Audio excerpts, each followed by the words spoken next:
Agradeceros muchísimo a todos por venir. Mi nombre es Alejandra, fundadora de Herentia. Herentia es un proyecto joven que nace en 2022 y como nos gusta un poco describirlo a todo el equipo, nace un poco con la filosofía o los valores de querer aterrizar esta filosofía en tres campos distintos que beben y se nutren entre sí, siendo estos el taller, el laboratorio y la asociación. Desde el taller es desde donde abordamos los proyectos, ¿no?, arquitectónicos, desde su concepción inicial hasta la construcción final. El laboratorio es un poco nuestro tiempo y espacio para alejarnos del ruido y las limitaciones del día a día, donde poder seguir investigando y reflexionando sobre temas. De hecho, el encuentro nace de una de las cápsulas del laboratorio. Y finalmente la asociación sin ánimo de lucros, desde la cual estamos desarrollando un proyecto de cooperación muy bonito en una zona rural en Cuba, de arquitectura social. Bueno, yo, para quienes no me conozcáis, soy Espe, trabajo en la intermediación de obras de arte y soy la fundadora de Hopefully Art. En Hopefully Art, nuestra galería de arte online, junto con Enrique y Javi, mis socios, trabajamos para conectar de alguna forma a los coleccionistas con los artistas y otras personas interesadas en el sector, de manera que a través de diálogos íntimos se entienda y se encuentre como esa forma de entender el arte contemporáneo de una forma más cercana. Bueno, el encuentro nace un poco con la idea de querer crear esta plataforma donde poder explorar esta relación, ¿no?, tan ligada siempre que hay entre estas dos disciplinas como es el arte y la arquitectura, y nace de una manera muy natural, después de muchos años también de amistad y muchas conversaciones en las que nos hemos ido acercando la una a la disciplina de la otra, y siempre nos ha fascinado ver cómo habían siempre tantas conexiones y tantas relaciones, y dando un poco forma a este concepto es como nace el encuentro. El encuentro queremos que sea este espacio donde poder investigar distintos conceptos y siempre abordarlos, ¿no?, desde ambas disciplinas. Para quienes no pudisteis estar en el encuentro anterior, tratamos acerca de cómo el expresionismo abstracto había influido en la arquitectura contemporánea, tratando temas como el color, el soporte y el trazo. En este segundo encuentro vamos a tratar también con motivo del 100 años aniversario del nacimiento de Chillida, cómo el gran legado que nos ha dejado uno de los mejores artistas que ha tenido este país ha influido tanto en muchos de los que estamos aquí, porque muchos somos arquitectos y encontramos mucho esa relación, ¿no?, con la obra de Chillida. Y el 10 de enero, precisamente 2024, se cumplió el aniversario del nacimiento de Chillida, que antes lo comentaba con Miquel también, que precisamente les llamaron ese día para el galardón que les dieron ayer. Y bueno, entonces, un poco a raíz de esto, la Fundación Eduardo Chillida y Pilar Belzunce promueven el trabajo de Eduardo Chillida, que evidentemente es el fin principal, pero también un poco transmitir la importancia de los valores y la sensibilidad que Eduardo Chillida tuvo en el arte contemporáneo que hoy tenemos. Gracias, Antón y Miquel, por estar aquí hoy y sobre todo por crear este concepto tan cercano y una forma de ver con vosotros y con vuestra expertización en la materia, que nos hace entender a todos pues lo que fue Chillida, la influencia que tiene la arquitectura y sobre todo los valores que aplica sobre las obras y los proyectos. Miquel Chillida es nieto y experto conocedor en la obra de Chillida. También es el director de desarrollo del Museo Chillida Leku, muy bonito por cierto, si no habéis estado, y miembro de la asociación y director del comité de la Fundación Chillida por el 100 aniversario. Gracias, Miquel, por haber venido, porque al final creo que no hay mejor manera de conocer la obra de Chillida de tu mano, al final conoces la obra perfectamente, pero también un poco a lo que se enfrentó tu abuelo, ¿no?, de desafíos, los retos, por lo que pasó, los altibajos que tendría, y eso pues, es muy preciado. Así que gracias. Genial. Y bueno, desde el lado de la arquitectura tenemos en este caso a Antón, que muchísimas gracias por haber aceptado la invitación. Tengo que decir que yo, de las ideas que teníamos un poco de arquitectos que traer, para nosotros Ensamble era el perfecto, ¿no?, ponente en el que encontrábamos esta relación tan fuerte. Ensamble Studio, que es el estudio ¿no?, en el que es socio fundador, se funda en el año 2000 por Antón García y por Débora Mesa, Ensamble se aproxima a la arquitectura de una manera totalmente experimental y muy interdisciplinar. De hecho, algo que su enfoque siempre ha perseguido y ha mantenido es intentar conciliar siempre la práctica, la docencia y la investigación. Y creo que es algo que han conseguido y que ello también, ¿no?, ha influido mucho en el desarrollo de su obra. Buscan alejarse un poco de los espacios tradicionales como es la oficina o el estudio para desarrollar un proceso de pensamiento a través de las manos y de lo manual. Y también es un equipo que más que importarles controlar el resultado, les importa mucho controlar el proceso, ¿no? Porque con ello llegan un poco también a entender a lo mejor el origen, ¿no?, de ciertos elementos o sistemas constructivos. Tienen proyectos increíbles, ahí en la pantalla estaremos viendo algunos que se alejan, de verdad, muchísimo de lo que llega a ser una arquitectura, ¿no?, como más tradicional. Y bueno, todos conocéis a Chillida, todos conocéis la obra de Chillida, pero creo que es importante un poco resaltar lo que fue su trayectoria personal y su trayectoria profesional para entender un poco pues, la obra que conocemos hoy en día de él. Creo que si no hubiese tenido una fractura de rodilla, Chillida hubiese seguido siendo un jugador de fútbol profesional, pero bueno, para suerte de todos nosotros pudimos conocer su obra porque se enfocó en la escultura que conocemos y en su obra en el dibujo. Entonces, bueno, Chillida empezó los estudios de arquitectura en la Politécnica de Madrid y, bueno, no los terminó para enfocarse en la escultura y en el dibujo con el Círculo de Bellas Artes. Y de ahí, pues tras pasar unos años en París de formación, donde entabló una relación con Palazuelo, volvió para trabajar en Hernani y allí exploró en una fragua y exploró muy bien el trabajo con el hierro, que al final fue pues, muy decisivo y muy importante en su obra. Y de alguna manera le permitió explorar pues, el espacio, la forma y la materia que da título a nuestro encuentro de hoy. Además es interesante porque Chillida empieza haciendo esculturas de representaciones humanas y luego pasa pues, a una forma un poco más abstracta. Pero, sin embargo, él siempre se autodefinió como un escultor realista. Y es interesante porque él trabaja muy bien los espacios, pero no pretende que sea un lugar donde ocurren cosas. Hay una cita que voy a leer que, de Heidegger que me gustó, que decía como las propias cosas también pueden ser espacio propiamente, y en verdad, o sea, es así, es tal cual describe un poco la obra de él, ¿no? Además dejó un legado muy importante, que es el Museo Chillida Leku que mencionaba antes, y que bueno, realmente es como la cápsula perfecta que envuelve como toda su obra a la perfección y que da como un diálogo con el espectador que llegas a ello, es como por donde empiezo y me quiero hacer como todo el museo. Y es muy bonito, la verdad. Así que bueno, eso por un lado. Y bueno, ahora vamos a empezar un poco más con la parte del coloquio. Ya nos dejamos hablar y nos callamos. La gente en plan... Sí, en plan, habíamos venido a escuchar. Y bueno, quería empezar con la parte de la luz. Para Chillida tuvo muchísima influencia la luz en su obra. Él viajó en el 63 a Grecia y le impactó un montón le impactó mucho la luz cuando fue en su viaje a Grecia en el 63. Entonces en el 65 empieza a trabajar un montón la piedra, o sea, empieza a trabajar el alabastro muchísimo, como una manera, porque el alabastro al final retiene muy bien la luz y la emana como de una forma muy especial.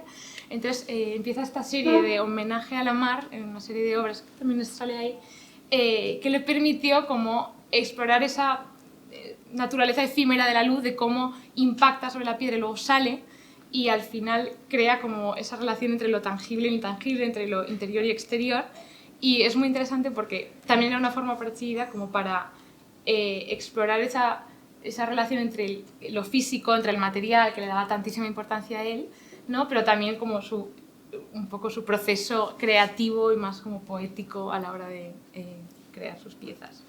Entonces creo que es muy bonito. Y para ensamble me parece como que de alguna manera también influye. Hay una pieza que me encanta que es Missing Pieces en Massachusetts, que es una escultura muy influenciada por el kintsugi. El kintsugi es como una práctica japonesa que consiste en básicamente conseguir belleza a través de las imperfecciones y como de las grietas, sí, darle como esa importancia a las grietas y a los objetos que están rotos.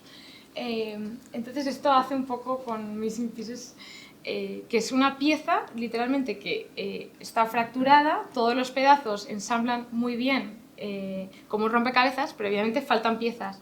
Entonces es ahí donde entra la luz, impacta y crea como esa pieza que falta gracias a la luz. Entonces es como también una forma, como una metáfora de decir, oye, lo intangible también da presencia a lo tangible, y eso es como muy bonito y un poco romántico, pero bueno, está bien. Así que eso. La pregunta. Entonces...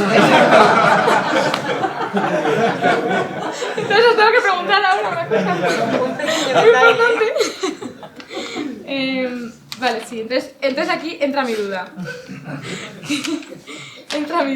Vale, entonces, ¿cómo interactúa esta luz con los materiales y los espacios vacíos en obras como los alabastros de Chillida y Missing Pieces? O sea, ¿cómo creéis vosotros que la luz permite conectar lo visible con lo ausente? Como en el caso de Chillida y para vosotros con vuestros proyectos de enseñanza. Muy bien, pues empiezo yo.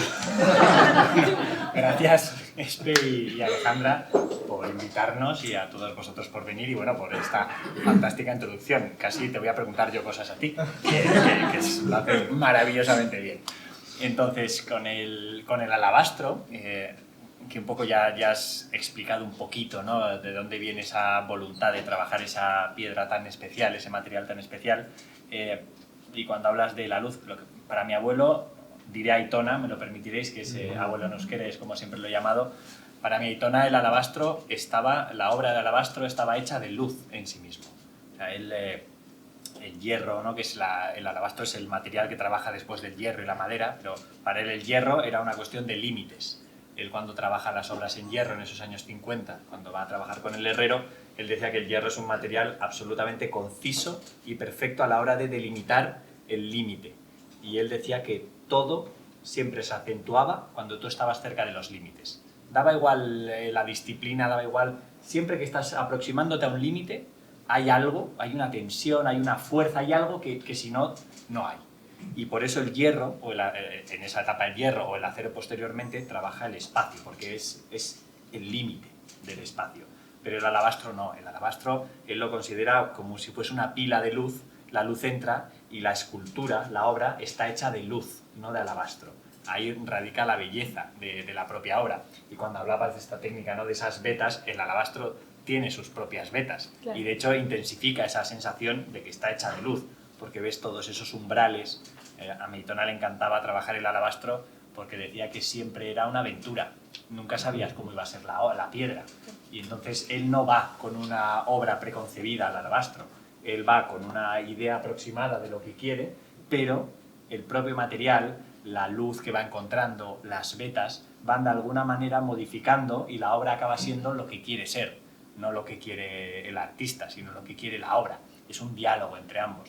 Y bueno, Qué bonito. Es un poco la belleza, ¿no?, de esos alabastros. El primer alabastro no es un homenaje a la mar, es el homenaje a Kandinsky, que lo trabaja en el 65. Y además es una pieza muy arquitectónica. Es parte de un bloque de alabastro, que son como dos capas rectangulares, y en el centro hay tres pilares que salen de la parte de abajo y atraviesan el tejado, pero no lo sostienen, sino que crean una especie de perfilado abierto por donde entra de nuevo la luz. Y todo se vuelve como una especie de gran anfiteatro volando, que tiene en la parte trasera una parte que no está trabajada para mantener la sujeción, y entonces cuando tú te aproximas parece un gran espacio de luz, un anfiteatro, donde enseguida te conviertes en alguien mucho más pequeño, aceptando el envite de la obra, y te transforma, y hay una grandiosa monumentalidad ahí. Y, bueno, no sé, podría hablar una hora entera solo de una obra de alabastro, pero que bueno, yo creo que esto responde a tu pregunta. Creo que respondes a la pregunta. Te doy la palabra. Bueno, Alejandra, gracias por los encuentros, porque claro, al final estos encuentros entre arte y arquitectura son encuentros entre personas, ¿no? Sí. Ayer estaba yo encontrándome con un amigo de la infancia queridísimo que llevaba 20 años sin verle. Íbamos a su casa y veo una luz Ya estamos todos. ¿Cómo te cuidas, no? Ya empezaba el de... Y el me dice, encuentro. bueno, tal, no sé qué. Le digo, pues mira, mañana tengo yo un encuentro con Mikel Chilla y me dice, pero si este es íntimo amigo mío. Entonces, claro, de repente nos hemos conocido hoy. Sí. Creo que es la única persona de la familia que no conocía, con lo cual vamos a hablar de encuentros entre arquitectura y arte, pero al final, cuando hablas del maestro y hablas de tu abuelo, estás hablando de su vida, y su vida tuvo toda una serie de experiencias, de emociones, y eso es lo que constituye al final la obra, ¿no? Por eso hay que cuidar mucho la vida de las personas y las nuestras, porque eso es lo que al final se transforma en una obra artística, en una expresión, ¿no? Con respecto a la arquitectura y la escultura o el arte, claro, dividirlas es una cosa moderneta, porque es que no se pueden dividir, son, Van de la mano. digamos, la misma esencia, y creo que en esto el maestro estaría muy de acuerdo,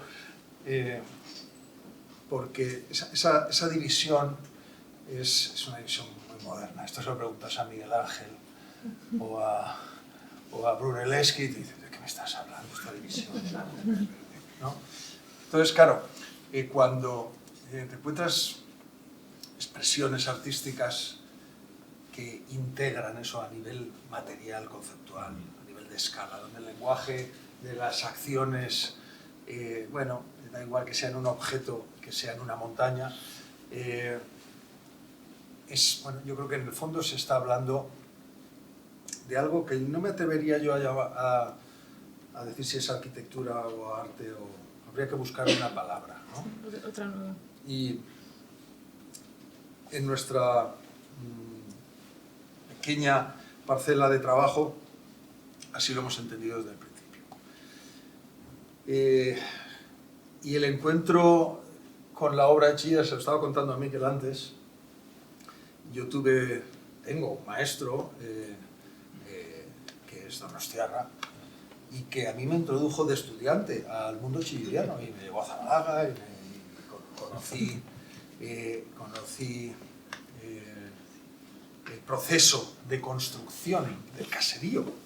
Bueno, fue maravilloso, ¿no? Porque es que eso no era hacer arquitectura, era como revivir un espacio material y espiritual, me atrevería a decir, y me contaba Mikel antes, para que luego tenga otra vida, ¿no? Entonces, eso es arquitectura pura, ¿no? Esa idea como de dotar de dotarle a un espacio, digamos, una vida, ¿no? Una habitabilidad, una legibilidad para que te trascienda y que fluya él solo, ¿no? Entonces, bueno, eso al final es lo que hacemos, ¿no? Entonces, yo descubrí ese mundo chillidiano, luego pasan muchos años, 20, y aterrizo en Menorca, pero como quien aterriza en un planeta que no ha ido nunca, y me encuentro con un espacio que cuando lo vi, yo sentí el mundo chillidiano, lo sentí, y dije, madre mía, pero este sitio me ha encontrado, y me instalé ahí. Y ahí es donde he encontrado a toda la familia, a toda la familia de Chillida, a todo menos a Mikel, ¿vale? Con lo cual os agradezco que me habéis presentado. Y ha sido muy emocionante. Y en ese espacio, además tuve la suerte que cuando vinieron, no sé, todos tus tíos, estaba Hilary Hahn con nosotros, que es una de las la más grande violinista viva hoy, y le dije a Hilary, por favor, toca algo de Bach, que vamos a conectar con el maestro, ¿no? Y tuvimos un momento mágico, verdaderamente mágico, Hilary interpretando de una manera no improvisada, pero no de concierto. En menor La música que más le gustó y que más inspiró al maestro junto a tu familia, fue un sitio, fue un momento Bueno, estabais todos, estaba Johann Sebastián. Entonces, claro, ahora si queréis hablamos de arquitectura, pero a mí lo que me ha... De la luz. Y de la luz. La luz, pero estas son las emociones que verdaderamente, a través del espacio y de las personas, ¿no? A mí me han conectado con tu familia, y así que muchas gracias por... Bueno, a mí me gustaría continuar hablando de un concepto de cómo la elección, ¿no?, del material con el que se emplea se aproxima, cómo, según el material, ¿no?, que se emplee, genera una aproximación u otra a un término o a un concepto tan complejo como puede ser el vacío, ¿no? El vacío como concepto propio, como negativo o como espacio propio, ¿no? En la obra de Chillida, a lo largo de toda su carrera, trabajó con muchos materiales distintos. En la línea en la que trabajó el hierro, el acero e incluso el hormigón, con esculturas como el Peine del Viento, o el Elogio al Horizonte, o la Sirena Varada, que está aquí en Madrid, la aproximación hacia el vacío se generaba a través como de algún tipo de delimitación, ¿no?, en el que se atrapaba un vacío ya existente en aquel lugar. Mientras que en la línea o la serie donde trabaja a través del material como el alabastro o el granito, ¿no?, un material pétreo, un material muy másico, se genera un tipo de aproximación muy distinta, mediante un ejercicio más de horadar, de vaciar, ¿no?, de excavar. Lo mismo también vemos un poco en la obra de ensamble. Tienen unas maravillosas intervenciones que también estaréis viendo en el Tippett Rice Art Center. Muy precisamente en una se levantan estas dos grandes piezas de hormigón, ¿no?, en las que se apoyan perfectamente en un equilibrio perfecto y de alguna manera consiguen como atrapar o delimitar, ¿no?, un vacío en mitad de una inmensidad como es el entorno, ¿no?, que los rodea. Mientras que en otro proyecto, como puede ser el de Canterra, que es un proyecto fascinante de una cantera en Menorca, del material marés, en el que se vuelve a producir, un poco como veíamos en las esculturas de Chillida, ¿no?, de granito y de alabastro, más ese ejercicio a lo mejor de la excavación o del horadar, ¿no? Entonces, a mí me interesaría mucho entrar en este concepto de cómo la materia influye en la manera en la que nos aproximamos a algo tan complejo como es el vacío y el límite. Pues yo lo primero que voy a hacer es, como antes Antón ha respondido lo que ha querido,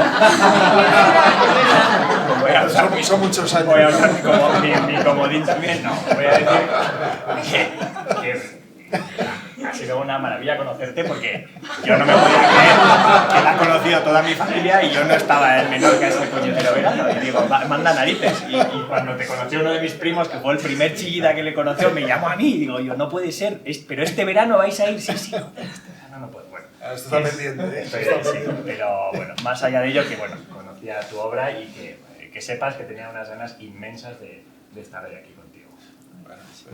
Vaya como y ahora voy a contestar. ¿Y esto es lo que nos creemos?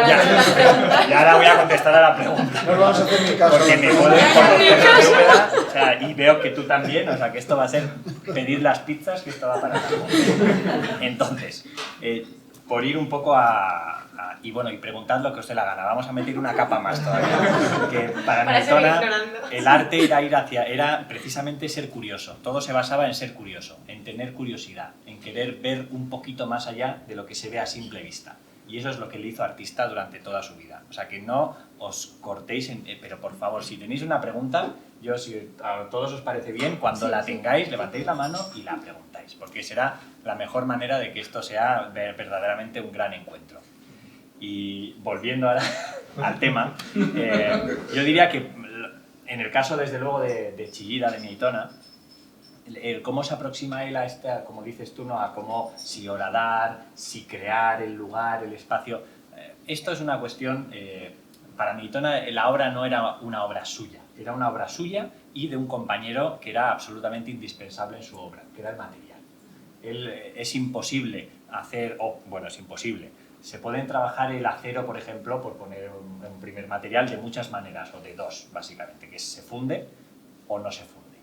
Él nunca lo funde, decide no fundirlo, porque lo que tenía mi abuelo, Nitona, era un inmenso y un tremendo respeto para con los materiales. Era casi una veneración. ¿Veis la obra gráfica? Cualquiera de los grabados que veis ahí atrás, veréis que son papeles artesanales, papeles hechos a mano. Cómo trabaja la piedra, cómo trabaja el hierro. Él nunca violenta el material. Lo que hace es, lo necesita para su trabajo y lo respeta. Y él lo que decía es que si tú haces un molde y fundes el acero y de repente lo viertes y lo quitas, decía, lo primero es que vas a obtener la forma que tú quieres, pero no la que quiere el material, no la que quiere el acero, porque el acero jamás tendría esa forma. Lo has hecho tú, lo has convertido en algo que no es. Y para él eso era, como decía él, era despojarlo de toda su dignidad. Convertir al acero en un líquido, decía el acero, si fíjate decimos, oye, tienes un carácter de hierro, tal, hay algo que cuando tú lo conviertes en un líquido, lo has despojado de todo lo que es, lo has manipulado de una manera que no es honesta para con él. Y entonces él decide no hacerlo y trabaja en la forja.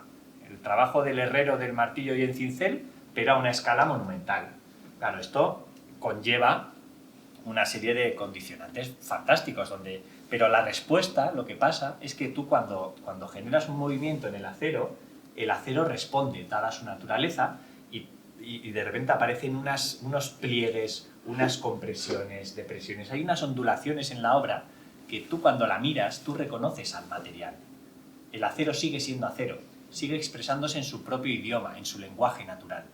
Por lo tanto, algo que parece una pelea, ¿no?, en una forja, porque hablamos de maquinaria que mide igual 12 metros, una prensa que mide 12 metros de alto, un manipulador que es una máquina como si fuese un bulldozer con una pinza que agarra los lingotes de acero, que pesan, hay obras de Chillida, la de Berlín, por ejemplo, son dos piezas, ¿no?, que tratan de agarrarse en acero, pues cada una de ellas pesa 64 toneladas, para que os hagáis una idea.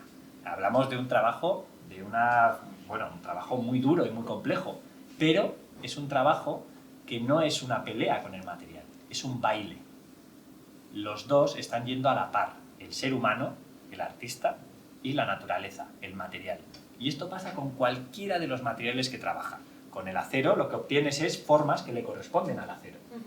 Nitona esto era muy... Él tenía una manera de hablar, era genial, decía... Eran cosas complejísimas y las explicaba facilísimamente. Decía, esto es como el agua.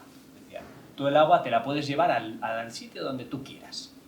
Solamente tienes que respetar una sencillísima ley, la ley del agua, y es que solo va hacia abajo. Decía, si tú respetas eso, con la mano vas haciendo un caminito y te la llevas hasta donde tú quieras. Como te rebeles, decía, ahí ya no eres capaz. La técnica lo solventará, pero tú, de una manera natural, ya no puedes. Y él decía, yo en mi obra hago lo mismo. Yo quiero llegar a un lugar, que es esa obra que tengo en la cabeza, pero solamente seré capaz de llegar si el material también quiere llegar. Si el acero no quiere tener esa forma, decía, yo no voy a ser capaz de dársela. Y esto pasa con cada una de sus obras. Fíjate, no he empezado a hablar ni del espacio, pero bueno, por entender. Y con el hierro, luego, claro, hay una capa más aquí muy interesante, y es que él trabaja, toda su obra es maciza. Esto seguro que lo sabéis, porque sois, además de arquitectos, muchos de formación, y toda su obra es maciza. ¿Por qué es maciza? Pues aquí viene la respuesta.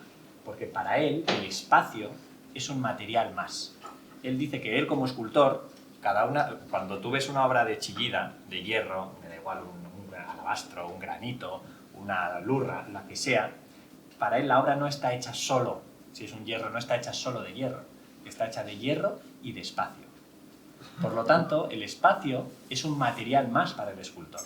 Es fundamental, es como en la música, si tú no tienes el silencio, no tienes el sonido. Él decía lo mismo, yo si no tengo el espacio, no puedo tener la obra, porque hay un antagonismo, hay un límite que genera la tensión, que es la que crea la obra, pero ese límite es entre uno y otro. Si no hay un otro, no hay un límite. Entonces, el espacio es tan importante como el hierro. En cualquiera, o como en el caso de los granitos lo ves igual más evidente, porque es como quitar y entonces hay una forma. Claro, él lo que decía es que si tú tienes algo de valor en tu oficio, me da igual el que sea, me da igual, todos los oficios tienen valor. El que hace pan pone un valor en lo que hace fantástico, ¿y qué hace? Lo muestra, lo que tiene valor en su oficio. Decía, yo en mi trabajo, que trabajo el espacio, si hiciese algo hueco, si yo hiciese un espacio que no es accesible a quien ve la obra, lo que estaría primero engañando a quien ve la obra y lo segundo estaría diciendo que el espacio no importa, que no tiene valor, porque lo he hecho pero nadie lo puede ver y lo que tiene valor lo muestras en tu trabajo. Por lo tanto, decía, en mi obra si hay un espacio se tiene que poder ver, va a ser accesible y si no lo ves es que no lo hay. Y ya está, y esa es la razón por la que las obras son macizas, porque el espacio es importante, es un material más. Esto lo condiciona todo, por supuesto. El peso, claro, cuando digo una obra de Chillida que pesa 70 toneladas casi, pues algún periodista le decía siempre, oiga, Eduardo, es que a usted le gusta que las obras pesen. Y le decía, no, a mí no me gusta que pesen, lo que pasa es que me salen pesadas. Porque, claro, si es así, o sea, no hay un espacio, si no, tendría que hacerlo visible, y yo no me lo voy a permitir jamás. Y créeme, Mike, que antes, bueno, tú trabajaste con la Fundación Mike, mi abuelo trabajó en la Galería Mike en los años 50 y 60-70, Mike y mi abuela, la Machi, también le decían, oye, Eduardo, haz las huecas. Es mucho más fácil, es mucho más barato, y le decían, y no se va a enterar nadie. Y él decía, ya, pero yo sí, y esa es razón suficiente para no hacerlo. Y vamos por la mitad de la respuesta. Y luego en los granitos, como digo, en los granitos hablas de ese concepto de horadar. Lo que pasa es que ahí ya es la propia obra, el objeto de la obra. Los granitos, esos granitos de los que habláis, incluso Tindaya, que seguro que lo mencionaremos, todo parte de un poema, de un verso de Jorge Guillén, con quien tuvo una estupenda amistad, le conoció en Harvard cuando fue profesor, bueno, una historia larga que seguro que pasaremos por ahí en algún momento, y Guillén tenía un poemario que era Más allá, y decía, más allá, lo profundo es el aire. Y ahí había y hablaba de cómo en el interior, en ese espacio interior que tiene cada uno, está la esencia, el ser, de alguna manera. Entonces, la obra Lo profundo es el aire, que es un homenaje a Jorge Guillén, en cierto modo, se basa en esta referencia, lo que trata es de generar o de entrar en esa materia, porque Meitona no quería el bloque de granito, Meitona quería la montaña, quería la naturaleza, pero se tenía que conformar con la piedra. Y cuando tenía la piedra lo que quería era entrar ahí dentro, llegar a ese espacio interior de la propia piedra, de la montaña, para que pudiésemos entrar, para que pudiésemos ser la naturaleza. Hay una capa también filosófica en el trabajo de Chillida, y esto es, al final, la filosofía es esto, es ser la piedra, ser la montaña, ser la naturaleza. Y es lo que pretende en este trabajo. Pero al final yo no haría una división en cómo maneja el espacio, lo que pasa es que para Chillida el espacio en sí es un material, y toda su obra respeta esta sencillísima norma. Y a partir de ahí hay muchas maneras de trabajar el espacio, pero el espacio es un material. Y en la obra pública lo que pasa es que crea un lugar, que hay de nuevo otra capa más, va un poco más allá, siempre en la escala humana condicionando el lugar, o condicionando, ¿no? O siendo todo basándose en esa escala de ser humano para ser capaz luego de crear un lugar que per se ya existe, pero que se complementa con la obra, con el ser humano. Y ya hablaremos de obra pública, seguro. Sí, que hablar de Tindaya ahora luego. No, pero esto conecta con una de las realidades que ha perseguido la arquitectura de siempre, que es una conexión con la tierra, ¿no? Una conexión con el soporte, con el medio, ¿no? con el mundo donde habitamos, ¿no? Entonces esa conexión que el maestro supo abstraer, ¿no? En esas sustancias, ¿no? Cuando estamos con la escala más doméstica, más de habitar, bueno, toma digamos otra realidad, digamos. Los arquitectos hemos estado sometidos al proyecto, ¿no? Claro, todo lo tenemos que planificar, proyectar. Hay quien habla de master plan y todo, ¿no? O sea, plan maestro. O sea, quiero decir que esto es un atentado contra esa verdad de la materia, ¿no? Ese dejar, ¿no? Esa incertidumbre que es tan importante, ¿no? Ese entender que no es lo que tú quieres o haces, es lo que te pide, esa tierra, ese lugar, ese espacio, ¿no? Claro, esto es un proyecto arquitectónico muy contemporáneo, yo creo. Creo que uno de los retos que tiene hoy cualquier expresión humana, pero bueno, vamos a centrarnos en el arte y la arquitectura, es delimitar esta relación, ¿no? Es una relación, siempre ha sufrido altibajos a lo largo de la historia, ¿no? El siglo XX moderno se separó, ¿no? se desterró, ¿eh? Y creo que el siglo XXI se va a reconectar. Aquí es donde expresiones humanas y artísticas tan personales y tan universales, ¿no? como el mundo chillidiano, ¿no? Que todo tiene que ver con esta relación, ¿no? con esta dejar que la tierra hable, porque no nos olvidemos que hablamos de metales, de vidrio, de alabastro, todo es tierra, al final todo viene del mismo lugar, ¿no? Y si le dejas hablar y dejas que cada material y cada espacio de alguna manera determine su forma, claro, esto atenta contra el proyecto, esa idea controladora y manipuladora del arquitecto, ¿no? De yo lo hago cuadradito y no, ¿sabes? Entonces, nosotros en nuestra humilde contribución a esta relación siempre hemos desafiado el dogma arquitectónico. O sea, ha sido como una misión suicida el olvidarnos de la arquitectura, ¿vale? Para tratar de conectar con esa verdad, ¿no? Claro, el problema de la arquitectura es que aunque te la olvides entera, te revuelve, ¿no? Te aparece sin querer, ¿no? En estas piezas que veis ahí, quisimos entregarle toda esa materia a la tierra, que la tierra delimitara la forma, y nosotros simplemente le indujéramos a una serie de fuerzas, ¿no? Como levantar, o de energías, romper en ese missing pieces, sin ganas de que eso cogiera una forma u otra, pero de alguna manera inyectando esas fuerzas, ¿no? o insertando esa luz que hablaba siempre Chillida. Y esas fuerzas y energías son las que hacen la obra, ¿no? Claro, los artistas, los arquitectos que entendemos el mundo físico así, tan conectado con el mundo espiritual, bueno, de alguna manera las manipulamos un poco, las dirigimos, pero es la piedra la que hace su obra, es la tierra la que le da la forma, ¿no? Y claro, no es la disciplina, no es ni siquiera el craft, no es la técnica, ¿no? Es algo que yo creo que trasciende la técnica, ¿no? Claro, esto en arquitectura atenta contra protocolos, normas, bueno, contra muchas cosas, pero atentando contra eso conecta con otras, ¿vale? Entonces aquí hay un trade-off que es interesante de explorar, ¿eh? Y que reconecta un poco con esa visión y esa libertad y esa manera de concepción que el artista nato, el artista puro tiene, ¿no?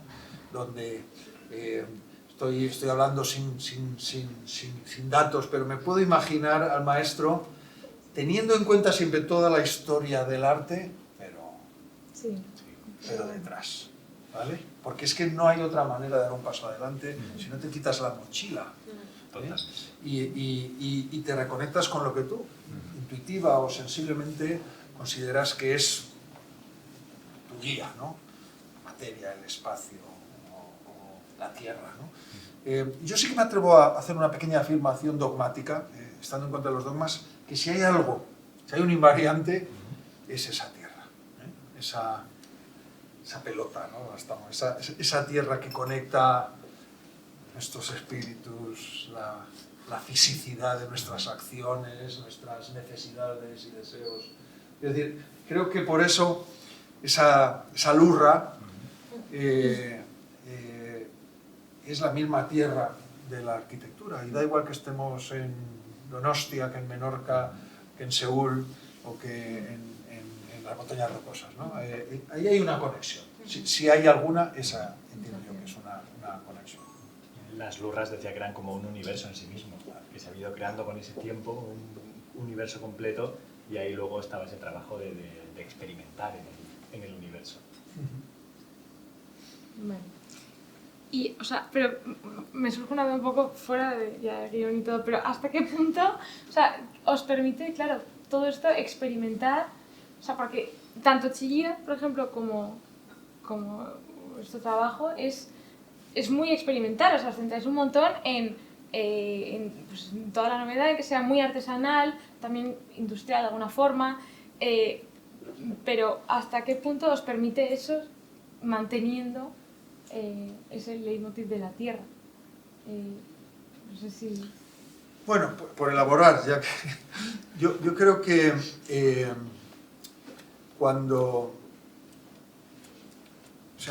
Chillida aplica unas fuerzas de forja inhumanas a 60 toneladas de mineral, de alguna manera las estás dirigiendo, pero no las estás controlando. Ahora bien, hay una estructura interna, una ingeniería, hay toda una lógica que somete de alguna manera el designio de esa figura, ¿no?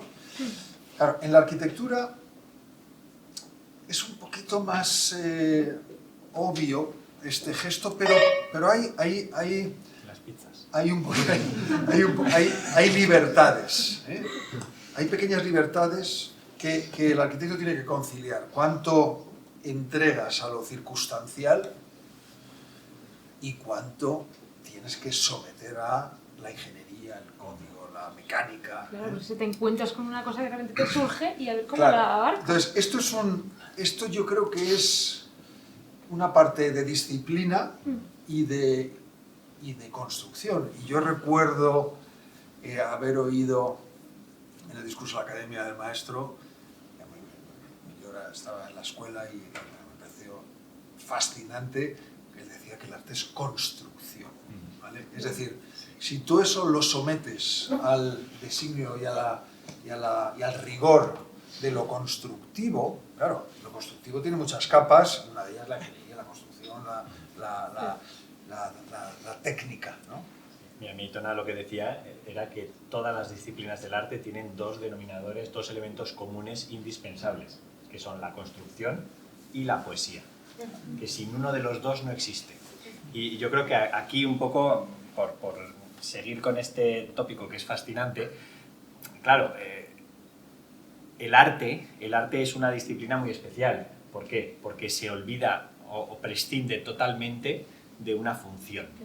Vivimos en un mundo que es, no sé cómo decir, es pragmático, vivimos en un mundo gobernado por la razón, estamos tocando el suelo, no flotamos, las cosas tienen un porqué y se hacen con ese porqué y con un objeto y con un objetivo.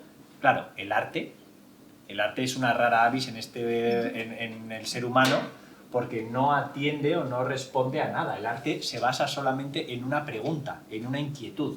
No, el artista no tiene que... Entiéndeme, no quiero decir que tenga que el resto de disciplinas, igual, un ingeniero que tiene que complacer a alguien, pero claro, aquí cuando el ingeniero hace algo, el ingeniero está sometido a la condición de su trabajo, y es que si hace un tensor de un puente de no sé dónde, tiene un tío que le dice, oye, no puedes pasar de estas tolerancias porque tienen que pasar tantos coches por minuto, tiene que aguantar este peso, tiene que aguantar estas flexiones, y esto requiere que se haga de una manera específica. Claro, cuando Chillida llega a esa forja industrial y trabaja con el mismo ingeniero, lo primero que le dice es que no le va a hacer ni puñetero caso. Entiéndeme, no es irrespetuoso, pero le dice, que era muy, muy gráfico además, solía hacer en las forjas industriales hay mucha viruta de acero, que es como si fuese una especie de grafito en el suelo. Cuando se dobla, salta. Hacía una línea con el pie, cogía todo el equipo y hacía una línea con el pie así en el suelo, como esta línea, y le ponía todo el equipo detrás de la línea. Y les decía, ¿veis esta línea de aquí? Esto es el límite. Vosotros, dada vuestra disciplina, lleváis trabajando toda vuestra vida a este lado del límite. ¿Por qué? Tenéis que respetar las condiciones o los requisitos para que vuestro trabajo se pueda aplicar en el mundo. Decía, conmigo, que vamos a hacer arte, vamos a trabajar aquí. Y pasaba la línea, se ponía al otro lado. Y un gesto tan simple y tan vago hacía que toda esa gente, todos esos ingenieros que llevaban... Porque hay que tener en cuenta que tú te metes en una forja industrial y tú tienes... Es el lugar en el mundo entero donde tienes el mayor grado de conocimiento sobre cómo se trabaja el hierro, en todo el mundo. Y llega un artista y te dice que vas a trabajar al otro lado de lo que saben. Claro, toda esta gente estaban, entenderme, absolutamente acojonados, porque tenían miedo, pero a la vez estaban más vivos que nunca, porque nunca en sus vidas se habían imaginado que iban a trabajar allí. Milton les decía, da igual lo que diga el papel, a mí me da igual, lo vamos a hacer ahí, doblando el acero. Si algo sale mal, les decía, no os preocupéis, es mi culpa, yo asumo todas las consecuencias, pero a mí no me vale el límite del papel. Yo quiero ir más allá de ese límite, porque vamos a hacer arte. Y yo no respondo, entenderme, no respondemos ante nadie, les respondemos ante la obra, y lo vamos a descubrir ahí. Por eso es un artista práctico, Chillida, ¿no? ¿Es un artista teórico? No, es un artista práctico. Su trabajo pasa ahí, cuando se está doblando el acero, cuando se está trabajando la lurra o lo que sea. Y ahí pasaba esa magia del arte, y como digo, porque era libre de la función, era pregunta, no era respuesta. Y eso el arte te lo da. El resto de disciplinas, bueno, lo puedes hacer, pero eso lo va a responder mucho mejor el que yo. Estás, de repente, ¿dónde estás? Estás en un lugar que, como dices tú, ya se ha convertido en otra cosa, de alguna manera. Sí, o sea, a mí me gusta definir la arquitectura como un encuentro me vale, pero es una cosa más violenta. Yo diría una eclosión entre una visión artística, un deseo y una tecnología que tienes que utilizar o desarrollar, ¿vale? Esta colisión, cuando ocurre, es arquitectura. Si no ocurre, son muchas cosas, oye, muy buenas, como hacer edificios, pero que no estoy en contra de ello, pero claro, la arquitectura es otra cosa. Esto lo decía Sota muy bonito, decía que eso es una expresión intelectual o popular, que lo demás es negocio, ¿vale? La arquitectura es esta fricción, ¿no? que es esa línea, es exactamente esa línea, vamos a utilizar o vamos a crear una tecnología, pero vamos a ir al otro lado de la línea. Claro, esa línea conecta muchas técnicas a la vez, que esto es la etimología de la palabra, ¿no? Arqui, mucho, tectón, tecnología. Son muchas, no es solo una, no es solo la forja o solo el granito. Esa esencialidad es maravillosa. La arquitectura de alguna manera tiene que incorporar más al baile, ¿no? Y eso no lo hace más complejo, lo hace más farragoso. No es que sea ni más fácil ni más difícil, más... Y luego tienes que convencer cuando estabas contando esa historia me estoy acordando de una mía, cuando hicimos el proyecto de Santiago Compostela, que lo he visto por ahí, nos metimos en la cantera de Salceda de Caselas, que hace el granito gris mondariz, y ahora han encontrado una veta azul, espectacular. Por cierto, me dijo el cantero Antonio Lemos, que falleció ya, que trabajó algo con tu abuelo. Yo creo que todos los canteros del mundo. Créeme que los viajes familiares eran... Sí, pues esto es en Porriño arriba, donde el rosa se ha quedado abajo y queda el granito arriba. Bueno, entonces yo estuve ahí metido y me acuerdo de decirle, era cuando se picaba la piedra todavía a martillo, que ahora está prohibido, y a dinamita, los barreros, ¿no? Entonces yo me acuerdo con mi ingenuidad maravillosa y la ignorancia esa, que es estupenda, decirle al cantero, bueno, me vas a meter aquí unos barrenos, vamos a explotar la piedra y como quede. Entonces, claro, ese como quede, que no era ni más ni menos, deja que esa fuerza explote de alguna manera y le dé la expresión. Bueno, me llevó meses de convencimiento, porque claro, ese como quede, claro, él decía, si no te va a gustar, lo llevaba al plano estético, va a quedar mal, no sé qué. Y él no entendía hasta que lo entendió. Y me acuerdo un manifiesto estético que lo repito mucho porque es maravilloso. Cuando hagamos la obra me coge así súper paternal y me dice, Antón, esto de feo, bonito. Él dijo, esto ha quedado esto quedó fatal, pero oye, tiene su aquel, ¿no? No lo supo explicar y lo bordó. Y esto de feo, que no lo que de feo, joder, sí, está bien. Entonces, eso era la otra línea, que él no había estado. Él había hecho millones de toneladas de perpiaño a corte 60-40 flameado. Tenía ahí y cuando le pedimos ir al otro lado y dejar que la piedra rompiera por donde quisiera o pudiera, y eso es lo que expresaba, bueno, lo entendió, pero me llevó un poquito. En el primer decir, el segundo ya lo que le pidiera. Eso es lo bonito de la disciplina. El primero te cuesta mucho, el segundo ya ya venir y le daba ya. No, sí. Mira, tres bloques tiene. Eso es. Mi Aitona, por ejemplo, los granitos, le pasaba una pelea muy similar. Él cuando iba a buscar los granitos para trabajar, claro, iba a las canteras y le enseñaban perfectamente, todo trabajados, pulidos, tal, y él le decía, pero bueno, ¿dónde tenéis los retales? Lo que no vais a utilizar. Pero ¿cómo? No, yo quiero ver lo malo. Entonces me enseñaban piedras y en una de esas me enseñaron un granito rosa, que es el que trabajó luego mucho, que lo habían traído de la India. Y era porque la extracción en la India era, metían cuñas de madera, hacían como los egipcios, los antiguos egipcios, cuñas de madera, hacían unos pequeños agujeros, cuñas de madera y echaban agua. Entonces la madera engorda y por presión había un momento donde la piedra, clac, saltaba, y a mi Aitona le encantaba porque decía que ya no era el ser humano el que había elegido el punto de corte, decía que era la naturaleza, había elegido por dónde cortarse, y ahí le parecía que había algo. Llamó a la cantera de la India, ahí cerquita de Pakistán, y le dijeron que había cerrado, pero que tenían 35 bloques de granito rosa. Y les dijo, muy bien, pues enviádmelos les dio la dirección, y ahí llegaron a lo que es ahora Chillidalecu, que en aquel entonces era Zabalaga, 35 bloques de granito rosa, y la Machi, pues nada. Ya se encargaría de pagar o algo. Mira, ahora que dices eso, estoy trabajando ahora mismo, ¿Sí? hay un material que es mágico, que es una especie como de mortero semi-explosivo o semi-expansivo, no sé lo que hace, porque le haces un taladro a un granito, le inyectas eso, te vas a dormir, al día siguiente lo tienes como... Ha hecho la presión, ¿no? Eso es. Ha roto, el mismo concepto. ha roto por donde alguien ha querido. Exacto. Yo no. Y esa pieza que me mencionabas de Missing Pieces, la hicimos así. ¿Ah, sí? Unos puntitos, pim, pam, pum. Inyectamos eso y empezó a romper, ya está. Y luego faltan unas piezas. Y las que rompieron mucho, pues se perdieron, missing pieces. Esas se perdieron. Esas se perdieron. Pero claro, esto conecta un poco con ese mundo chillidiano de el artista o el arquitecto no es el solo creador.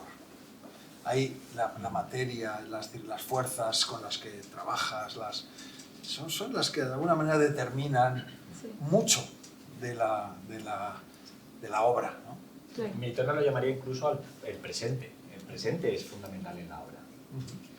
¿Y qué pasa con el pasado? O sea, ¿qué pasa cuando llega? Porque al final, es lo que comentábamos antes de que estuvo súper en contacto con la Fundación MAG, y Adrián Mag le mete con Braque, Giacometti, Bárbara Edwards, todas estas influencias que tiene. Por un lado Chillida, y luego vosotros, pues a lo mejor Richard Serra con sus súper estructuras que envuelven al visitante, que redefinen el espacio, o Donald Judd que explora, o sea, que al final siempre existe esta influencia. O sea, ¿qué pasa con eso en ese momento? O sea, siempre tenéis como...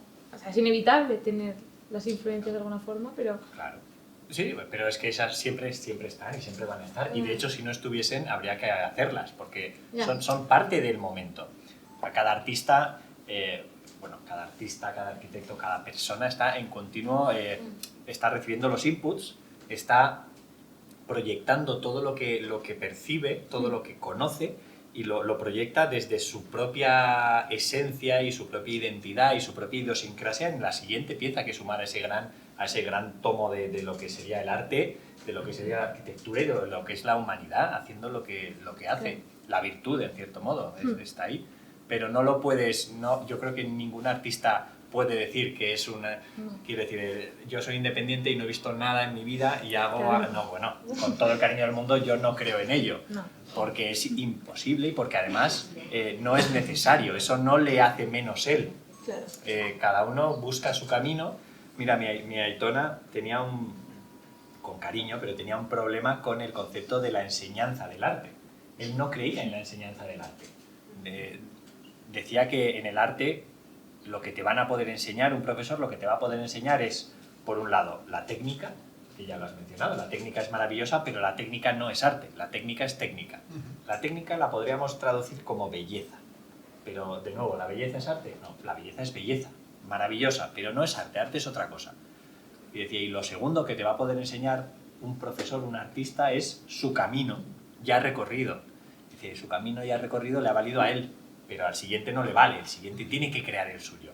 Y ahí hay algo, y él decía, el arte se puede aprender, enseñar, él no creía en la enseñanza del arte. Pero eso no dice o no quita que se pueda aprender, y tú aprendes viendo, aprendes estudiando.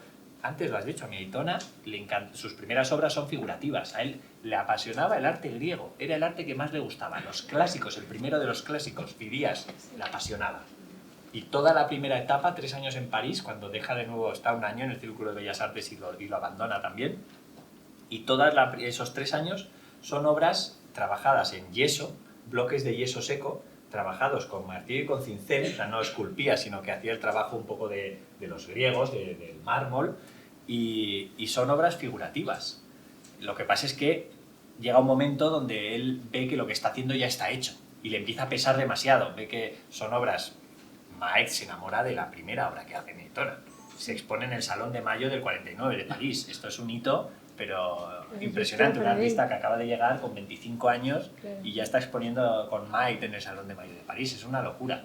Entonces, ya el éxito ya lo tiene, pero da igual. No le es suficiente, no se siente cómodo y decide que tiene que romper con eso, con esa influencia, y se vuelve al País Vasco, a Hernani, y ahí tiene la inmensa fortuna de que conoce al herrero del pueblo, empieza a trabajar el hierro, se mete dentro, no fuera.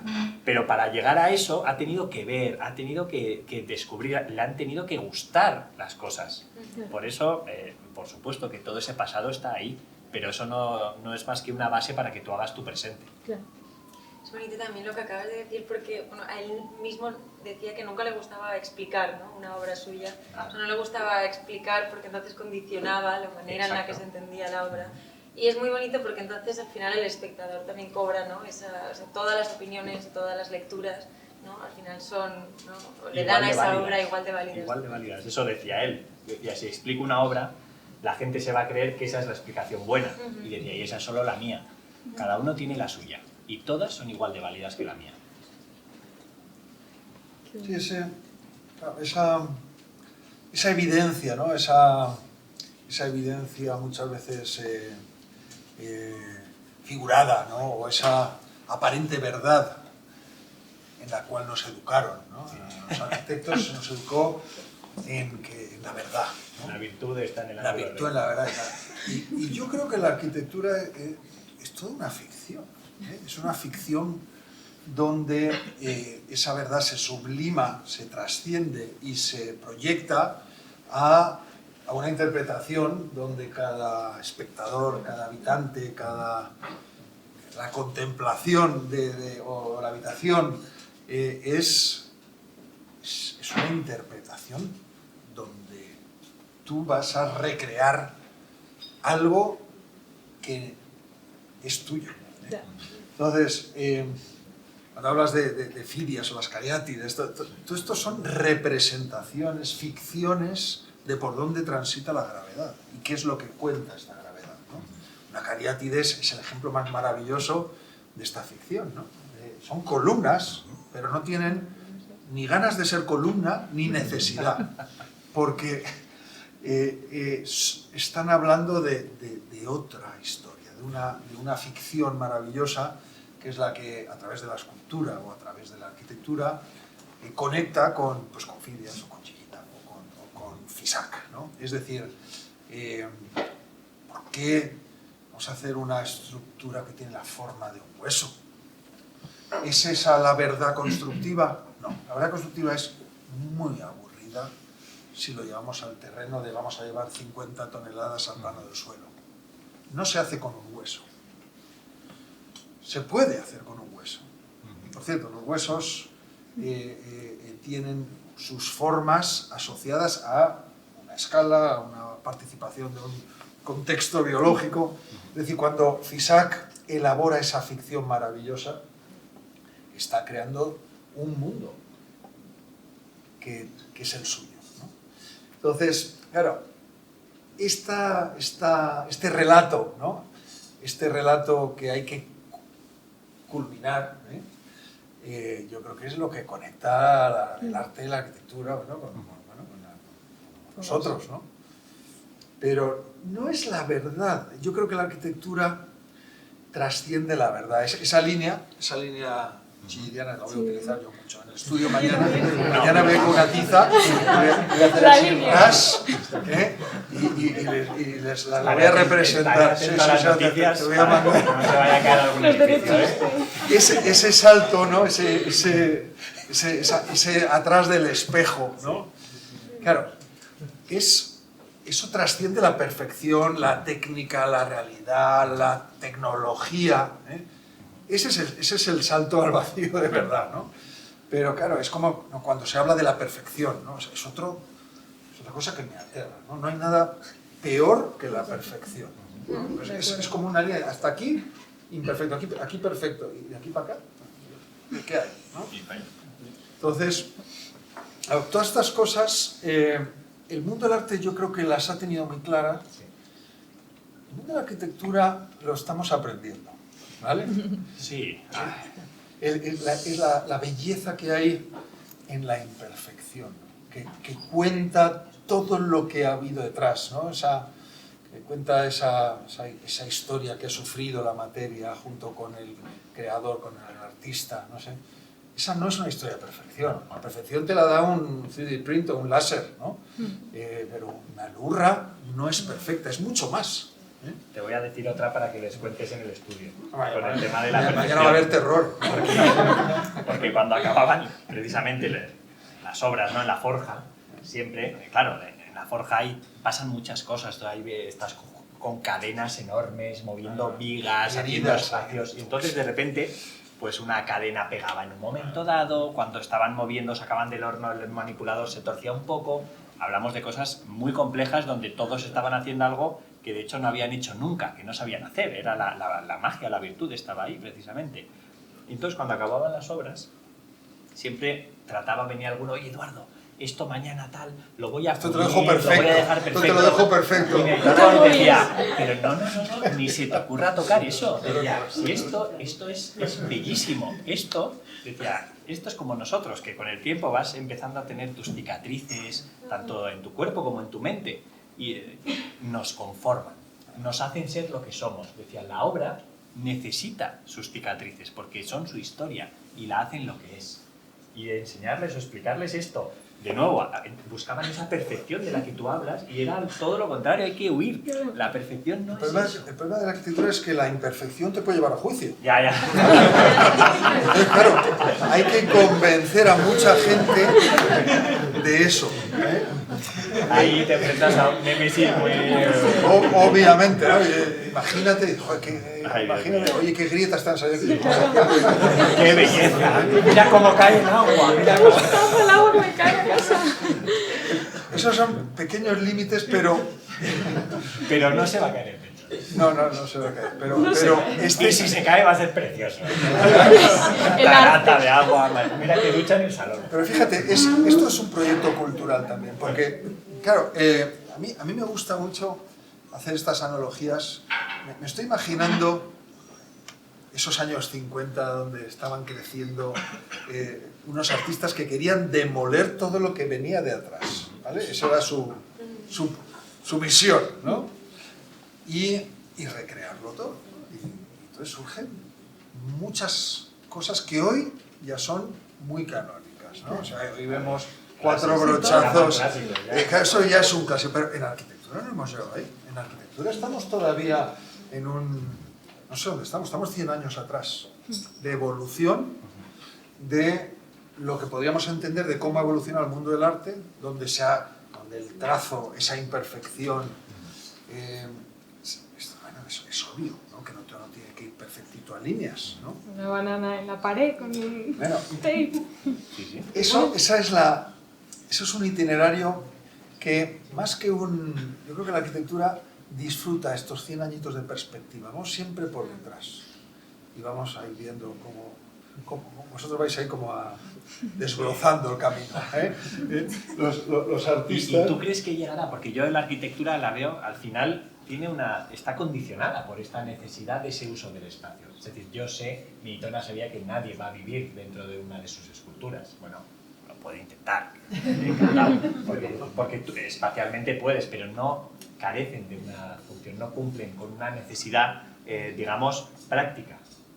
En cambio, la arquitectura se va a poder desprender de esta necesidad, de este... Vamos a ver, no se va a desprender de la necesidad, porque es parte de su esencia, pero va a hacer de esta necesidad virtud. Quiero decir, puede aprender a vivir de muchas maneras. Yo soy un antimoderno, confeso, porque claro, la modernidad nos ha hecho vivir en cajitas blancas, así inertes, desprovistas de materialidad. Esto era lo moderno. El proyecto moderno hizo mucho daño. Estamos ahora intentando corregirlo, pero la arquitectura estamos todavía dando los coletazos del proyecto moderno, donde las formas, los lenguajes, los sistemas, la concepción del espacio arquitectónico y de sus partes sigue siendo, vamos, una cosa dictada por Le Corbusier y sus secuaces hace ya 100 años, ¿vale? Es una materia muy lenta la arquitectura y le cuesta. Pero yo estoy seguro que llegamos, ¿eh? Y además llegamos con fuerza. ¡Qué luz! Llegamos porque históricamente siempre se ha llegado. Siempre se ha llegado. Entonces, ¿cómo conectamos el mundo de la Tierra, el mundo material, con la sofisticación tecnológica que podemos empezar a usar? ¿Y cómo se hace un proyecto cultural que tenga que ver con esa conexión? Hablabas tú del lugar. Claro, nosotros tenemos que construir ese lugar a múltiples escalas, ¿no? Es que en Canterra lo consigues un poco. O sea, Bueno, pero Canterra es una burbujita, es un oasis, pero evidentemente se vive. Claro. Se vive y muy bien. Es una joya ecológica en el sentido de que esta es 000, ¿vale? Y se vive y disfrutas de la tierra, y disfrutas de su temperatura, y disfrutas de su paisaje, y disfrutas de su agua y de su aire. Pero no fue arquitectura cuando la descubrí. Había que insertarle esa sustancia, ese espacio. Fue un acto chillano 100% de horadar e insertar esa luz para que respirara. Y en ese respirar, en esa acción tan primaria, ¿no? De dejar que un espacio respire, que no ni más ni menos que transite el aire y que la luz fluya, pues, surge esa chispa, surge esa vida, ¿no? Y se transforma, se hace doméstico, se hace habitable, ¿no? Por cierto, un poquito de agua y jabón también ayudó, pero eso ya es lo cotidiano, ¿no? Pero desde un punto de vista conceptual, un paisaje siempre requiere esa pequeña inserción, para domesticarlo, que es una palabra muy bonita, ¿no? Domesticar un espacio o una materia, ¿no? Que es para hacerla habitable, ¿no? Yo creo que sí que se puede, pero hay que cambiar mentalidades. Y el proyecto cultural más primordial es que hay que someternos al mundo material. Creo que este sometimiento es un buen principio. Es decir, si hay algo que rige la arquitectura es el mundo material. Y a partir de ahí hablamos, ¿vale?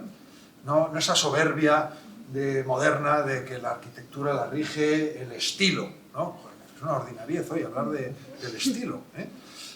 Pero gobernó la disciplina muchos años, ¿no? Entonces, en el momento que nos hagamos chillidianos y nos sometamos a la tierra, ¿no? a lo que te dicta, lo que te ofrece como fruto, la materia, ¿no? Y tú ya juegas con el espacio, inyectas, mueves. Yo creo que es un cambio de paradigma. Y ahí es. Estamos lejos todavía, pero se hace lo que se puede. Genial. A mí me gustaría, de hecho lo habéis mencionado, pensaba que no iba a salir en la conversación, pero lo habéis mencionado un poco ambos, hablar como sobre un concepto quizás menos directo, aunque habiéndolo mencionado me di cuenta que es más directo de lo que me pensaba, pero también como más subjetivo y emocional, ¿no? Que decías antes de las cosas que a simple vista no se ven, en general en todo en la vida, ¿no? O sea, esa primera lectura, cuántas capas más, ¿no?, de profundidad se nos escapan, ¿no? Y es lo que conforma a lo mejor como toda la narrativa. En este caso estoy hablando de la música, porque la música, aunque a primera vista no logramos ver, ¿no?, la relación de también cómo une un poco la práctica de ensamble con la obra de Chillida, la música ha desarrollado un papel significativo en ambos, ¿no? Había una anécdota muy bonita en la que Chillida descubre, no sé exactamente a qué edad, pero de muy niño, por primera vez, la música de Bach, ¿no? Yendo a clase de matemáticas particular, ¿no?, subiendo las escaleras pues, de una vivienda vecina, sale la música y totalmente fascinado se sienta en la escalera, se olvida de la clase y se sumerge, ¿no?, en esta melodía. De una manera, este es el primer encuentro, ¿no?, que tiene el compositor con el artista, y después de bueno, muchos años y mucha admiración por el compositor alemán, Chillida dedica una de sus piezas, ¿no?, conocidas como La casa de Johann Sebastian Bach, en 1981, en la que a través de esta escultura de hierro empieza a explorar ya otro concepto también muy complejo, ¿no?, de entender de cómo se expande el tiempo en el espacio. Hay una frase muy bonita que dice Chillida que compara la música de Bach con las olas del mar, en el sentido de que todas parecen iguales, pero ninguna lo es. Y justo eso era la música de Bach. Por otro lado, también en la práctica de ensamble, ¿no?, me imagino, bueno, ensamble y más en este caso, Antón, la música también ha jugado un papel muy importante, ¿no?, en el desarrollo, me imagino, de tu persona y probablemente de tu aproximación a la arquitectura. Antón es hijo de un grandísimo compositor que tuvimos en España y conocido a nivel internacional, acercándose desde la ópera, desde el ballet, incluso desde bandas sonoras, ¿no?, de película. Incluso Antón creo que se inició también, ¿no?, en los estudios de música. Esto es muy interesante también a lo mejor entender cómo ha podido influir en ti a nivel como persona, pero también en la manera en la que tú empiezas a adentrarte, ¿no?, desde ese desconocimiento a la arquitectura, porque te adentras de una manera desde las humanidades, ¿no?, y no desde la ciencia. Entonces hay una parte, en este caso es la música, pero en general como de lo intangible, lo primario o lo intuitivo, por así decir, en relación también con como conceptos como el espacio, el tiempo, ¿no?, y la emoción, que es algo que también trabajáis mucho vosotros, la estructura, la emoción y el espacio. Entonces me gustaría también como ahondar un poco, ¿no?, en estos temas que no logramos muchas veces conocer, ¿no?, más que cuando se tiene esta oportunidad de poder tener esta conversación, de cómo estos temas intangibles, como en este caso fue la música, pudieron influir a lo mejor en esa aproximación o en esa percepción, ¿no?, de, tanto del arte como de la arquitectura. Bueno, totalmente. A ver, la relación de Meitona con la música, quiero decir, es que está en las obras. Cuando veis un hierro, cuando veis una obra de hierro, tenéis que pensar que esa obra de hierro, de alguna manera, está manteniendo una tensión, está manteniendo una especie de tensión como una especie de vibrato. Cuando una de estas obras se hace literalmente con un golpe. Yo pensad que cuando está el artista en la fragua o en su taller dándole con el martillo, lo que está haciendo es en cierto modo música. Hay hay una música que emana de la propia obra. Y creo que ¿quién fue? Fue Bachelard, Gastón Bachelard, el que escribió un texto precioso en los años 50. Gastón Bachelard solía escribir algún texto para los catálogos de Maet, una revista que se llamaba Derrière le Miroir. Entonces, con la exposición que hizo Meitona en el 56, escribió un texto precioso donde decía que las obras, de alguna manera, todavía de las obras emanaba la música. Parecía que tú podías ver la tensión, el vibrato y cómo parecía que sonaban cada una de esas obras, que mantenían la esencia del golpe en esa tensión en el propio hierro. Cuando hablabas antes de Bach, Meitona, bueno, era un enamorado de Bach. Él escribió lo que llamaba el saludo a Johann Sebastian Bach, lo escribió en el Peine del Viento antes de que fuese el Peine del Viento, porque él solía ir ahí a ver la mar en un momento dado incluso siente la llamada de la mar y se plantea ser marinero, imaginaos, y ahí escribió una cosa que era muy bonita, que era moderno como las olas, antiguo como la mar, siempre nunca diferente, pero nunca siempre igual. Yo te saludo. Y es esta idea, al final él entiende que la música de Bach es como el océano, es la mar, que es una, siempre es la misma. Pero en cambio, todas esas pequeñas variaciones, ese juego que hay, el Goldberg, etc., hay un pequeño movimiento continuo en las obras que hace que cada ola, que sean como cada ola que tú ves, sabes que es única, que no se va a repetir nunca. Pero además, sabes otras dos cosas cada vez que ves una ola. Una, que va a venir otra.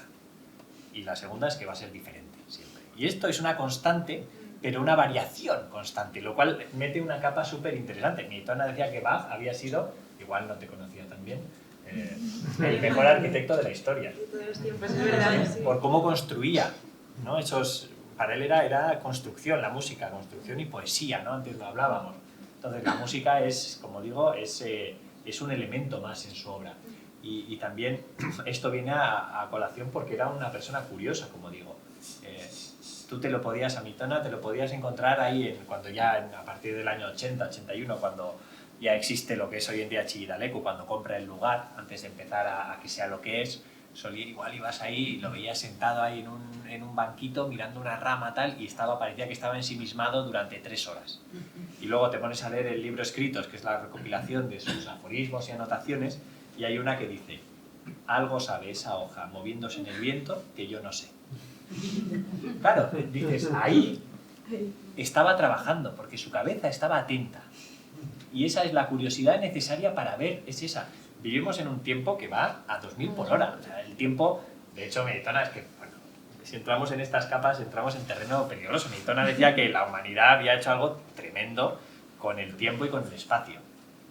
Y era que les había dado medida. Desde el momento en el que le das medida,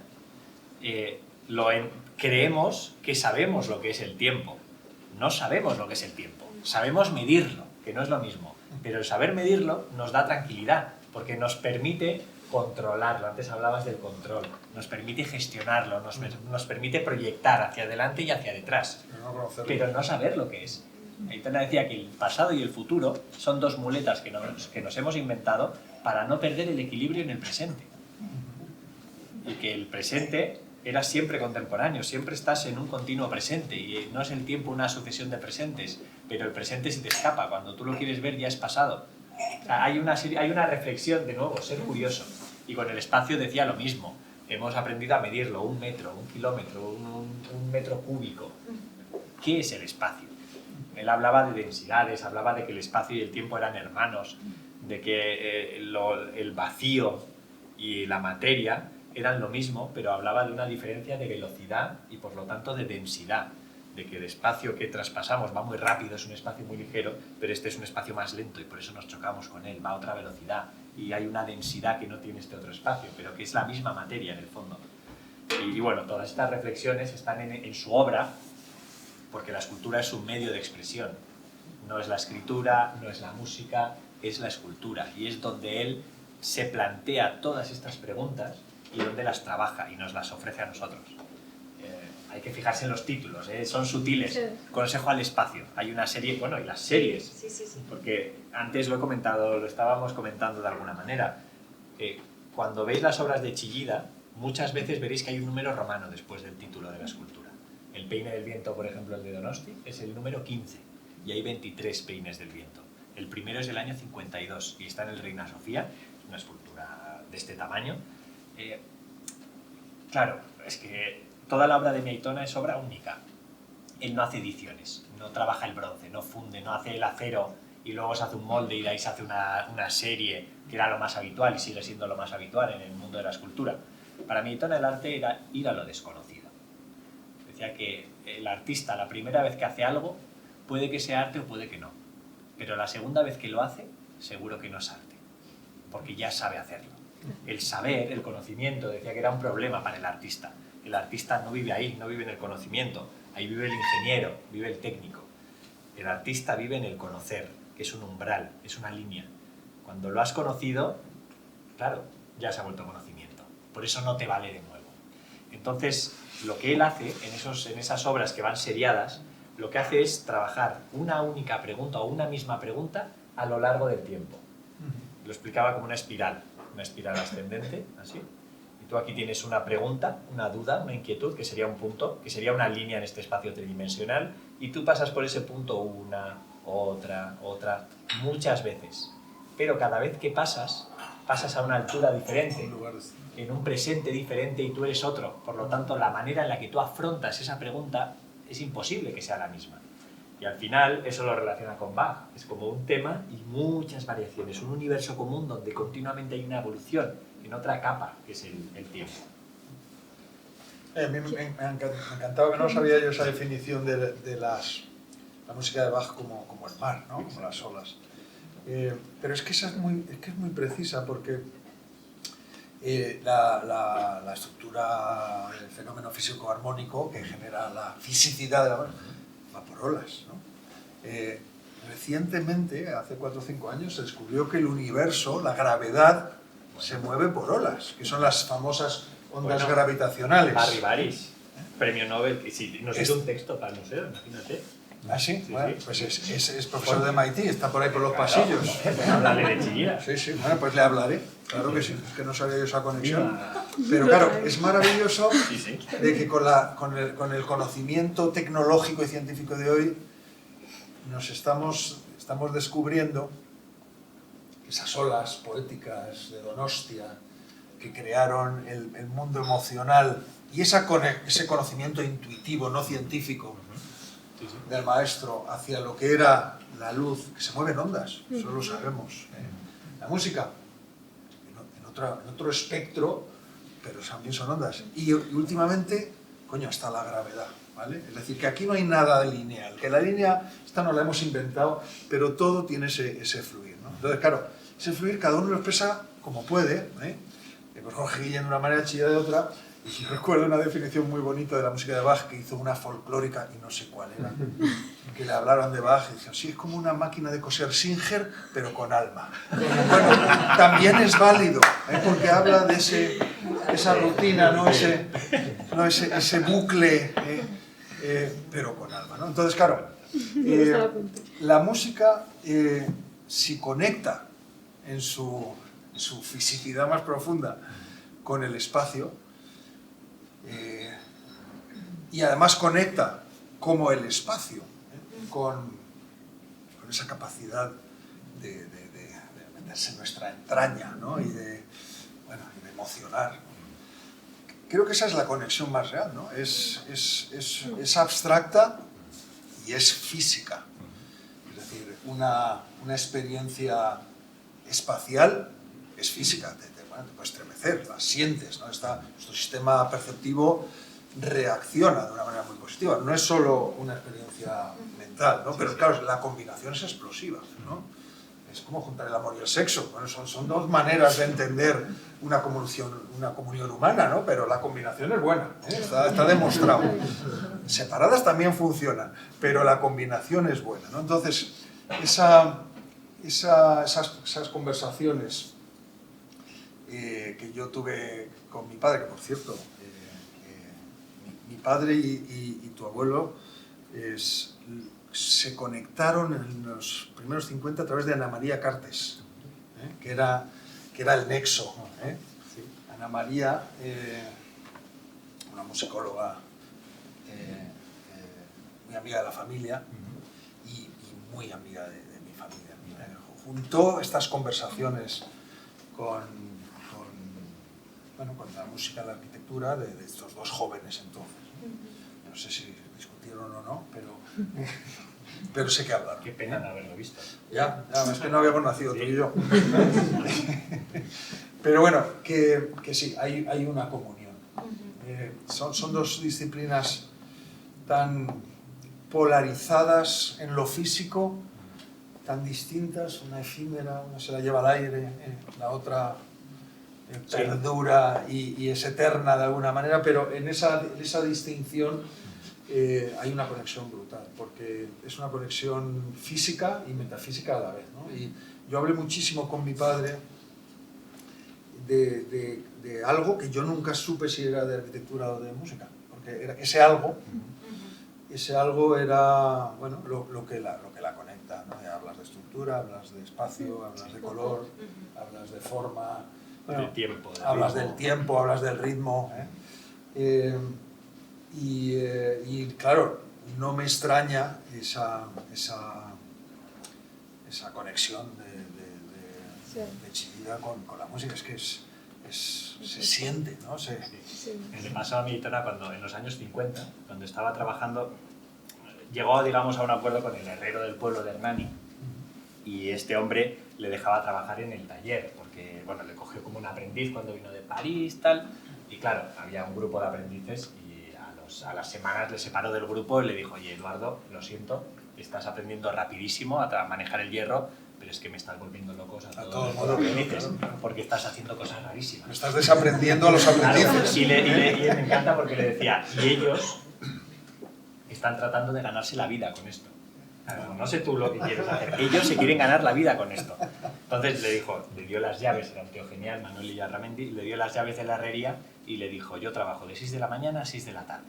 De 6 de la tarde a 6 de la mañana, esto es tuyo, haz lo que quieras. Y ahí nacen todas las obras de los años 50.